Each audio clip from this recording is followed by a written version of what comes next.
শুরুতে মনে হয়েছিল স্বস্তির বৃষ্টি। দক্ষিণবঙ্গের বেশ কিছু জেলাগুলিতেও সকাল থেকে একটানা ঝিরঝিরে বৃষ্টি, কিন্তু একটু পরেই প্রকৃতির রূপ বদলাতে শুরু হয় দফায় দফায় শিলাবৃষ্টি।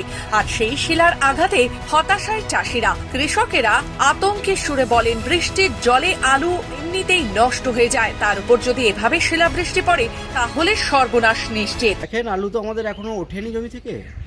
আলু প্রায় ওঠার মুখে, ধরুন এখনো নাই করে ফাল্গুন মাসের প্রায় শেষের দিক পর্যন্ত সময় লাগবে আমাদের আলু তুলতে। অথবা এই অকাল বৃষ্টির জন্য আমাদের চাষিদের মাথায় হাত পড়ে গেছে। দেখুন, আলিপুর আবহাওয়া দপ্তর আপনার রবিবার পর্যন্ত বৃষ্টির পূর্বাভাস দিয়েছে। তাতে করে আমাদের গ্রামীণ যে আলু, সেই আলু তো আমরা তুলে উঠতে পারিনি। তো তাতে করে এখন আমাদের এই দফায় দফায় বৃষ্টির কারণে আমাদের আলু যে শেষ পর্যন্ত কীভাবে আমরা তুলতে পারবো কি তুলতে পারবো না সেটা এখন বুঝতে পারছি না।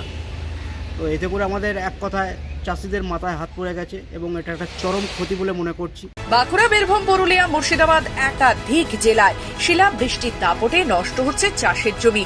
আলুর পাশাপাশি ব্যাপক ক্ষতি হয়েছে ফুলকপি, বাঁধাকপি, টমেটো, বেগুন সহ একাধিক সবজির চাষেও। গ্রাম বাংলার প্রতিটি কৃষক এখন একই প্রশ্ন করছেন, ঋণ নিয়ে চাষ করলাম, কিন্তু এখন এই ঋণ শোধ করব কিভাবে? প্রচুর ক্ষতি হয়ে গেছে। আলু, পেঁয়াজ, সবজির উপরে যা কিছু ছিল প্রচন্ড ক্ষতি হয়ে গেছে। যে বৃষ্টিটাই হয়েছে, মানে এই আলু আর রাখা যাবে না। আকাশের বৃষ্টি, আলু এমনি টিকে নাকো, বেশিরভাগ পচে যায়। হ্যাঁ, তাই চারিদিকে বড় চাষ আছে, জল তো এমনি টানছে না, জমিতে এমনি রসে রয়েছে না। আলু ছাড়াও আর কি কি ফসলের ক্ষতি হলো? আলু আছে, পেঁয়াজ আছে, ধরো মুগ, মুসুর ডাল যেসব আছে, এই সব জিনিস আছে এখন আমাদের এখানে। আরো তো অনেকে সর্ষে চাষ করেছিল, কেউ হ্যাঁ, সরষে টরষে তো প্রায় কাটা হয়ে এসছে। কিছু হয়তো 2-4টে চাষির আছে। আবহাওয়া দপ্তর জানিয়েছে এই পরিস্থিতি থেকে মুক্তি নেই এত তাড়াতাড়ি।